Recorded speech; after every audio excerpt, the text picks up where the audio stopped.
Hey, what's up, guys? Chad Robo Show here. Welcome to another episode of the Robo Show. And today we have a really cool guest on, Chris Neiweem.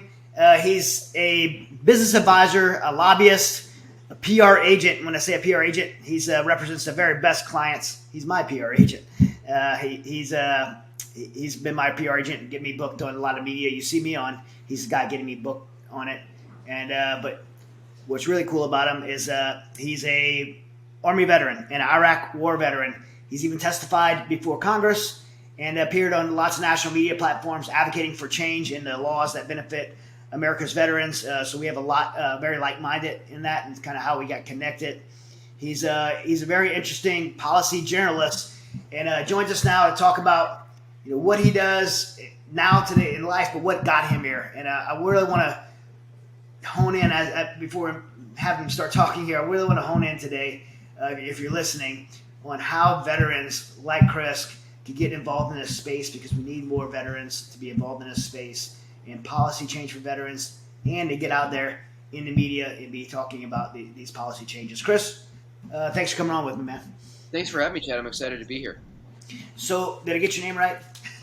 You did. I worked hard at that. For the last 5 minutes or 2 minutes. But you got one of those names like me, Robichaux, Neiweem,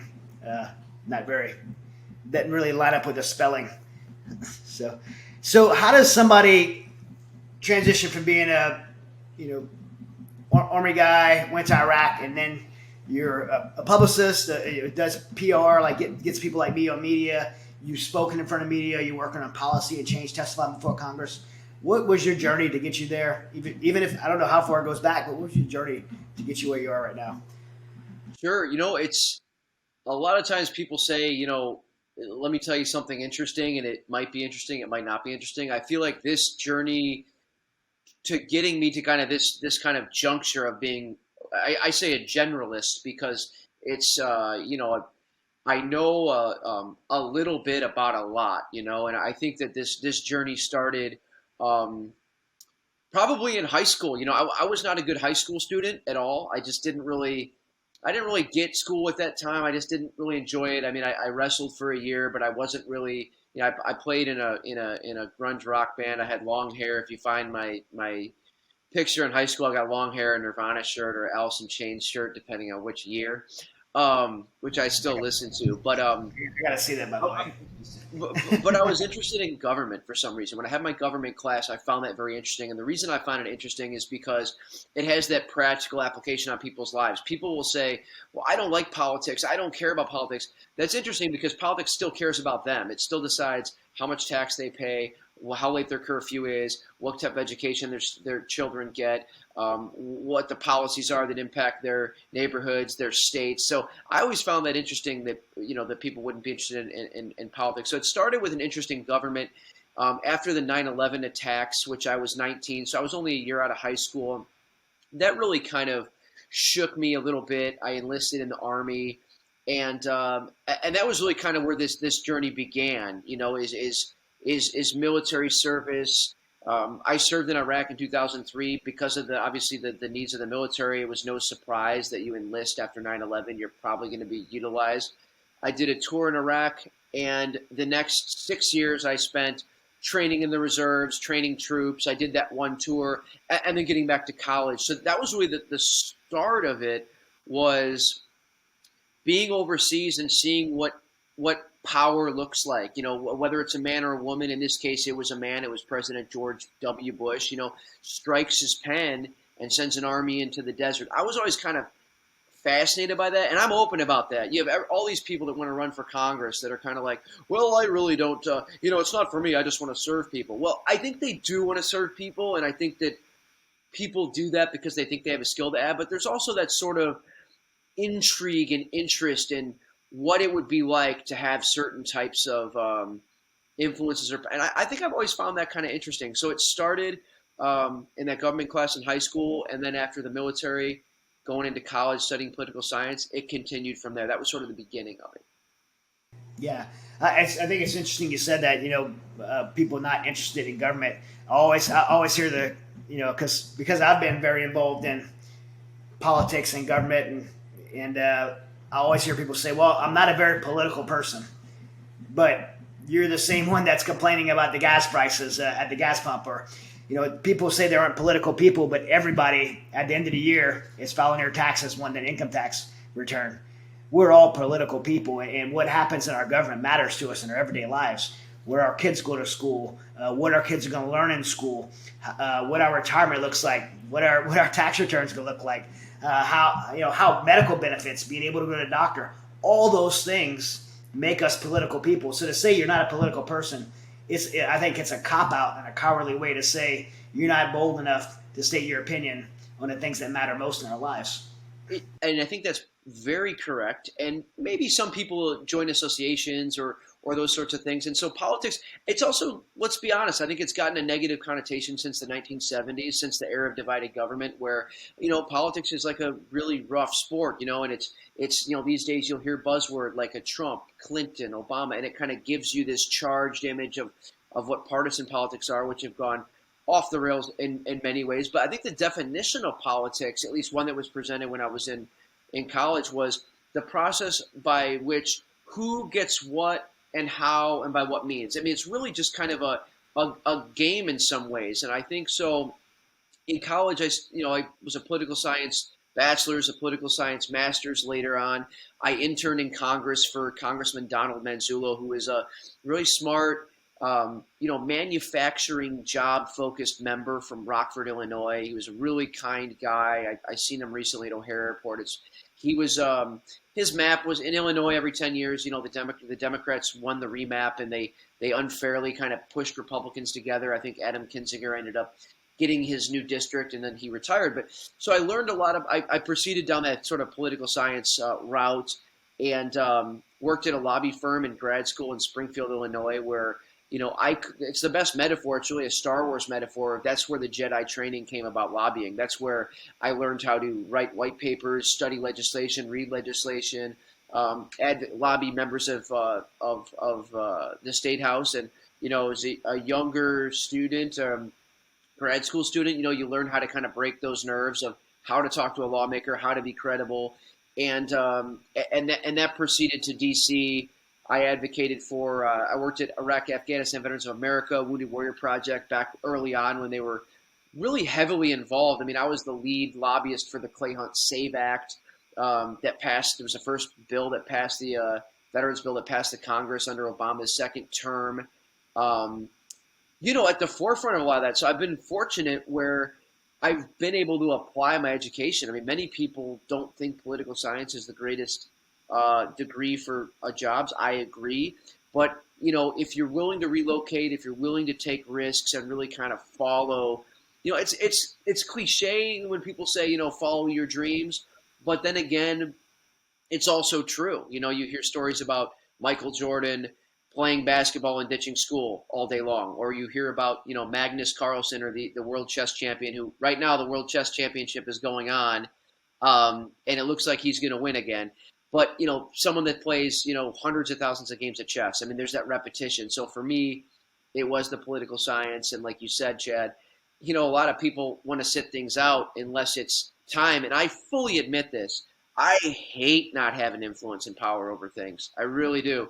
Whether it's a decision involving my family, whether it's a decision involving public policy, and I love winning. And it's pretty much all I do with lobbying. I've never lost a lobby campaign yet. I've stopped aviation cuts from going through the Congress. I've stopped other veteran benefit restrictions and regulation. And I really think, and I know we're talking about this today, getting veterans sort of trained up and confident in their communication skills, whether it's writing a letter to City Hall or going onto a TV show, communication is king. And I think that's really where veterans can have a voice to advocate for things that they believe in. Yeah, so I want to talk about lobbying, but you said something that triggered my thought. You're talking about Michael Jordan skipping school to go play basketball and kind of pursuing your dreams. One of the things that I did when I was a kid was I'd sneak out of the house in the middle of the night, not to go hang out with girls. We'd have a backpack full of rappel ropes and rappelling off of like radio towers and all kind of stuff like that, and end up going into special operations. And so I think the things that we do recklessly and maliciously as kids, maybe it's a little bit of foreshadowing for what we're going to do when we get older. But But to lobbying, right? Lobbying. To me, and I probably don't understand this right. That's why I'm asking this question, somewhat for myself and for our listeners.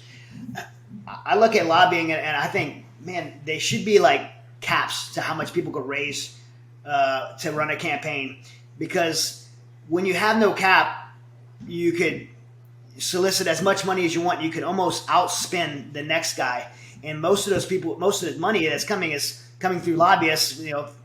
Filling the coffers of these political action committees, these super PACs, and you have a scenario where you have someone that could literally buy an election, and particularly you have lobbyists, industry that could buy an election, big pharmaceutical people that are going to benefit from this economically and from a business standpoint, buying elections. I mean, look at Beto. Beto can't win a vote anywhere, but he bought those votes and almost beat Senator Cruz by lobbyists pouring money into this, and of course the Democratic Party. But what's the rules on lobby? What's the rules on like lobbyists being able to? Yep. Should campaigns have a cap amount? And how's that all work? That's a great question, and it's a complex answer. So because I've lived this, I and other lobbyists are subject to the Lobby Disclosure Act. It's changed over time. The last iteration is the Jack Act, which is named after Jack Abramoff, who is I actually liked him. I think he's extremely intelligent, extremely effective. He went too far. I mean, he would say today, I think, and he has said that it's the rules. I mean, the rules endorse and sort of promote that sort of competitive edge, the same as an athlete taking, for example, maybe a PED to perform better. But the laws have essentially what we have now is there are limits. There are limits. There's only a limit. It's 2,500 or 2,800, depending on how you look at it, for a primary election or a general election for a lobbyist to give. So there are restrictions. There's actually a lot more restrictions now for individuals. Where we run into the situation you mentioned are super PACs and these entities that essentially are not allowed to coordinate with campaigns, but they just do unlimited spending. And it's absolutely true that you have all of this sort of influence that's being pushed into politics with money. There's no doubt about it. That being stated, studies have also showed that campaign contributions do not lead directly to policy outcomes. Now, they absolutely lead to access and better relationships. So it is troubling. But, someone like, I call him Robert O'Rourke because his name, I think, is Robert. I mean, Beto's a fake name. One of the most fake candidates I've seen out there. I got to give him credit. I mean, he is. I think you and him were the same guy in high school, too, right? You both had the long hair in a punk rock band. He's writing some straight. They think he's so cool. They think he's so cool, but his band also sucks. I mean, it's one thing if you're Megadeth or Metallica and you're awesome. I don't pay him much mind, but no, it's a great point though that you can sort of prop somebody up. But I do think for the listeners, this might be kind of interesting. Is the term lobbyist was created by President Grant, and it was created years ago when back in the day you had like the influencers, the bankers, the lawyers, what have you, and President Grant hated all that. Maybe that's why he drank so much, but he hated that stuff. So he would leave the White House and he would hide in the Willard lobby at the Willard Hotel nearby, and then they would find him. And he was like, I just can't get rid of these, darn, I think it's a different word, but these darn lobbyists. And so the word lobbyist was created by President Grant by the influencers that would find him in the lobby of the Willard Hotel. So that's just some fun history. The lobbyists still linger at the Willard Hotel, still to this day. They absolutely, they're everywhere now. But it's interesting too because there's a term, we use the term government relations, which is kind of, in some ways it's more modern. It's also kind of trying to get away from that term lobbyist. But it's interesting because the lobbyists, there was a piece recently written in Illinois about my old boss who's retired now. His name is Randall Witter. He's from Springfield, Illinois. And he is probably one of the most honest, kind-hearted people I've ever met in my entire life. And he was my essentially mentor in grad school. And he told me, he's like, the most important thing as a lobbyist is to be honest and your word. Without that, you're nothing. If you get caught lying, you're toast. And so I think that the image of the lobbyist has been kind of taken away with the sort of Washington big oil that movies have been made. But there's so many lobbyists. I would submit 90% are with smaller associations, and they're just information managers. I mean, policymakers need lobbyists to give them information, to give them opinion. So I think it more becomes transparency and about what people are kind of up to, as opposed to a generic job description of, these guys are bad. Because another way to look at it is they're knights that are out there jousting, freaking knocking people off horses. And I think if you're lobbying for the right thing, that's a good thing. I mean, there's the aviation thing that I know we're going to be talking about more going forward. I mean, to cut aviation benefits for veterans in a job field with 100% job placement is the dumbest, stupidest thing you could possibly do. And the House just did it, and they don't even know it was in the bill. I've talked to members of Congress that are like, "What was in there?" Yeah, it was in there, and you passed it. So it gives lobbyists an opportunity to block things in the Senate, but good lobbyists can be a good thing as well. Yeah, I mean, even on a micro level, like somebody like me, like I'll endorse a candidate if they're going to, be pushing policies that I align with for veterans. I mean, I was the veteran surrogate for President Trump on his campaign. Why? Because he was the right candidate to help for policy for veterans, and so I think lobbying is a good thing. It just not understanding it, to me, it's always scary to me that much money. I've always just been, I guess, scared that people could buy elections in America, and yeah, it's certainly concerning. I think one thing that's interesting is, so lobbying, in a way, it's as simple as chess, where learning how to move the pieces is simple, but then strategy, it gets much more complex and goes on. Essentially, obviously, we have the U.S. House and the Senate. So for lobbying 101, there's the video how a bill becomes a law. Those are things are helpful for people to know, but where lobbyists really kind of want to focus, and this could be both problematic or effective. I mean, kind of neutralizing, we'll say intentions, is committees. I mean, committees are really where the work gets done. If you serve on a committee that does that stuff, a lot of times the House floor will pass stuff as long as it goes through committee. So committees are a good place for people to focus, voters to focus, constituents. If you want to influence the legislative process, committees are a good place to do it.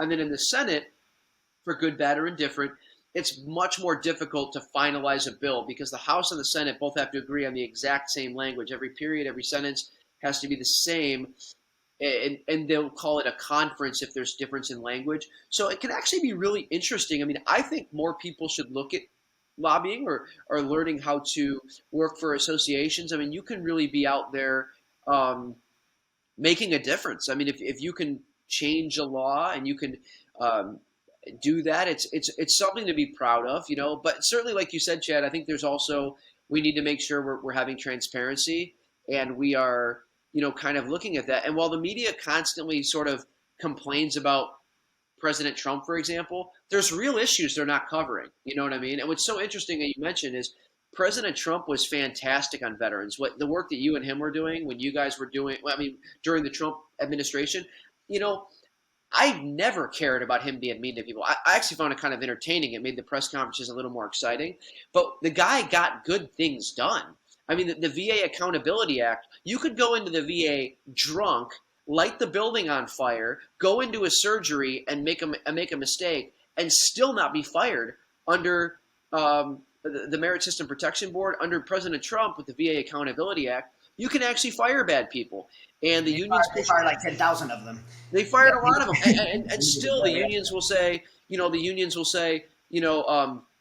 it's AFG's the main one, the American Federation of Government Employees. The guy there was a non-veteran. I think he was a VA nurse. And listen, you don't have to be a veteran to support veterans. There are many people that never served have been some of the best advocates. However, when you didn't serve and you're really fighting on a VA issue, that when we had veterans dying, really makes you a goofball. And we beat him, and we beat him really, as President Trump would say, very badly, which was a good thing. So now we've got some firing authority in there. When I travel, I love the durability and functionality of high-quality tactical clothing, which is why I love the products at Virtus Outdoor Group. They're both durable and functional. VOG is a veteran-owned and operated outdoor apparel company that produces only the highest quality gear. My friend David Wood is the owner. He's a Marine Corps veteran and avid outdoorsman who wanted to have the best equipment for his own adventures. So all of his products are built for the toughest environments. If you're looking for high quality outdoor gear and clothing for your next adventure, head on over to vogstore.com and get geared up for whatever your needs may be. Use promo code ROBO, R-O-B-O, at checkout for 30% off of your purchase. Also, so kind of pave a path for anyone, but I think with our backgrounds, talking about veterans, who are trying to have purpose beyond their service, or again, this could apply to anyone. But you're a veteran, I was a veteran. Lots of veterans looking for purpose and ways to serve beyond their military service. What would be a path that someone could take to get engaged in the world you're in and actually make a difference in our country? Yeah. Well, first and foremost, I'd be happy to take anyone's call or email if they ever want to ask me. I mean, I think I'm probably extremely well equipped to help someone do that. I think part of it is putting yourself out there, shooting off resumes, asking questions. I mean, a lot of what I do, actually all of what I do now, is I work for private clients. So like I work for you. My job is to go out there and make things happen. My job is to develop relationships, be persuasive, and it's exciting. It's also challenging. I mean, it's one of those things too, that balance between it's like that assertive balance right in the middle between aggression and passivity. And I think with it's both lobbying and PR, there's going to be challenges. You're going to get upset about things, but being able to sort of think things like that through. But I think finish school if possible. I mean, completing a college education, I think, is important. And then relocate to where you want to go. If you want to be in PR or you want to be in advocacy, I would strongly recommend you be in a capital city. You either be in a state legislature or Washington, D.C. And I think the other thing is, there's a book called The 4-Hour Work Week. It's been popular. I finally got around to reading it. I'd strongly recommend everybody read that book. I mean, some of the philosophies in there are just about putting yourself out there or taking the challenge of how many people can I get through today on LinkedIn and ask them a question that's interesting. And so I think that the way I'd answer that question is reach out to me. I'd be happy to mentor. I've mentored many veterans. Put yourself out there. Take some risks. And, and I'm still learning how to do this. I just turned 39.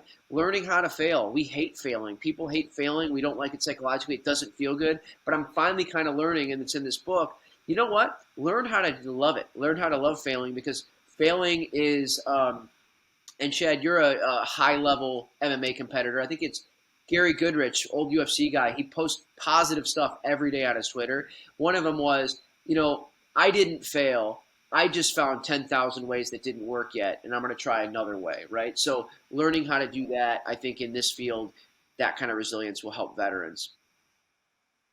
Yeah, tell us a little bit about what you're working on. I know this is a very passionate thing with the aviation program. Just to give some examples of some of the difference you're making.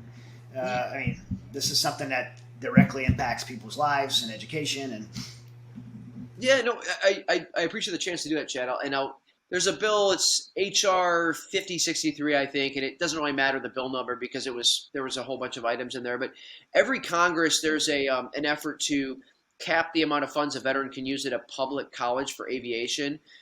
Years ago, we've had problems with ethics, with third-party providers that have sort of financial incentives. Over time, public universities have said, we will run aviation programs, which are very expensive, to allow veterans to become pilots, so fixed wing and helicopter. Now, if you go to a public college today, it's all paid for. It's extremely generous, and these veterans are getting jobs. Now, it's expensive.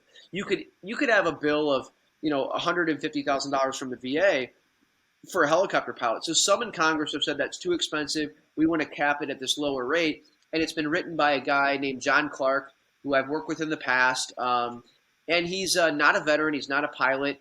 But he really likes cutting aviation benefits. And I outed him a couple of years ago. I'll share an article with you later because I caught him hiding letters from Congress. In other words, if the Mighty Oaks Foundation wrote a letter and said, we disagree with this policy, he was hiding those letters from the committee. And of all people, and I think that should be illegal.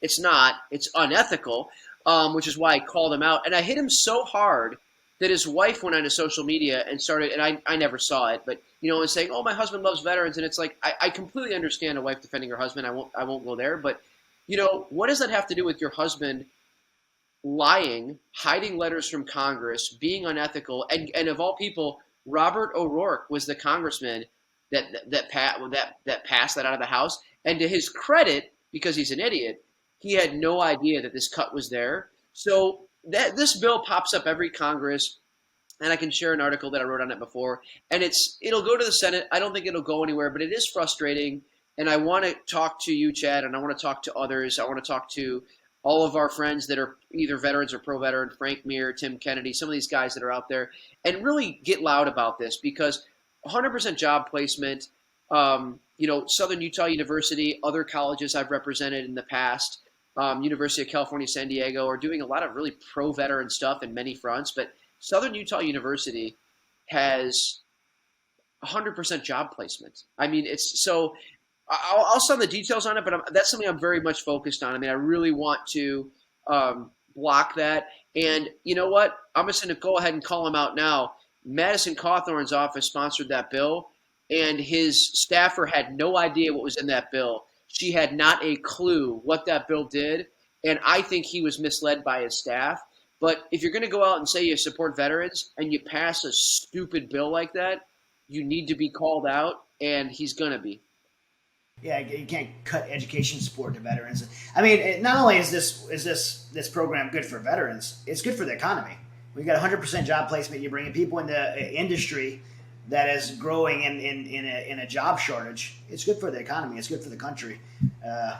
It's just very stupid thing. And industry. And I think the Senate gets that better. As a lobbyist, you want to probably go to the Senate to do those things. But I do admit that we are in an age that's so hyperbolic with politics that have you noticed how we never hear about veterans in the spending bills? I mean, we get Veterans Day, and we get a couple things here and there. We get a cost of living increase, and I think our benefits are great today. We have got better benefits we've ever had, but we've got to still take on the bureaucracy, because there's regulators at the VA. No one knows who the heck these people are. They'll go out to a college and shut them down for 3 months. And one last thing, and then I'm going to be completely positive the rest of the interview, Chad. There's a woman in the VA named Charmaine Vogue.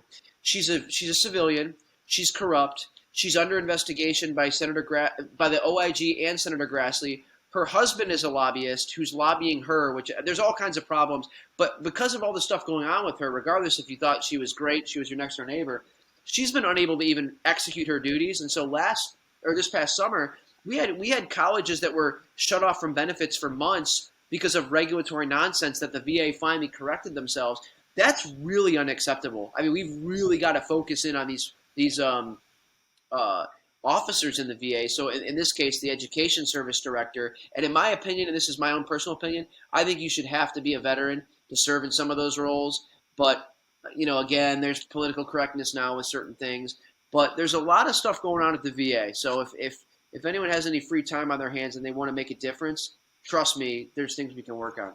There's a lot of work in the VA. Look, the VA is the second biggest government entity in the country. I mean, the first is the Department of Defense, second is the VA. So billions of dollars being spent. Their budget is it's just ridiculous what their budget is. And for it to be run as inefficient as it's run. I mean, one of the things I give President Trump credit for, I'm not campaigning for him right here, but I'm just giving credit where credit's due. The VA favorability rating went from like 40% to 90% under his administration. And so bringing accountability, and I'm not saying that, again, to prop up President Trump. What I'm saying is bringing accountability into an organization like that. We have the ability to change it quickly. And back right now, I mean, I was just at a Christmas party this week, and this Marine was sitting there, and he had a little bit of maybe too much eggnog. And and he was venting. And what was he venting about? He was venting about the VA. He cannot. I mean, and I heard this over and over. Like, even as simple as signing into the system is so complex. It gets you kicked out. There's no customer service. You can't. And people just give up on even trying to get their benefits. This guy gave up to get his benefits, but now he needed. He got in a position where he had to get them. He's just so frustrated, and he has to go, like many of us, have to go to a 501c3 nonprofit. The one he was using was the DAV, which is a great organization, the DAV. and so he has to go to this nonprofit that our taxpayers donate their money to be able to navigate the VA. Why is there nonprofits that have to be stood up to navigate the VA system? Well, It's insane. another question is, and I'm just gonna go. I feel so. It's so exciting being on your show, Chad. I just open up about everything. I truly think, and I've worked there, and I have many good close friends there. I want to know why the Wounded Warrior Project needs $500 million. I mean, the wars are over. I mean, I think they should all just do some division and cut us some checks. But nonprofits have a role, and they're wonderful. I do think more money should be spent. But to your point, the fact there hasn't been a television show about the VA, at first, it'd be a great comedy, number one. I mean, I think the opening scene is Elvis. I'm not dead. I'm still in the waiting room at the ER. I think that's one of the best memes that's out there. But I think it'd be a good documentary because the actual quality of the care is among the best. I mean, they got these resources. I mean, their spinal cord care, their blind care, but the issue, like you said, it's the bureaucracy. At the Washington, D.C. VA, there are veterans that panhandle in front of the VA routinely. It's so unacceptable. I think it's a disgrace to this nation. There aren't signs out there saying don't do that. You go in there, there's an ID check. They don't. You could walk in there with a grenade launcher and they wouldn't see you. They're not paying attention.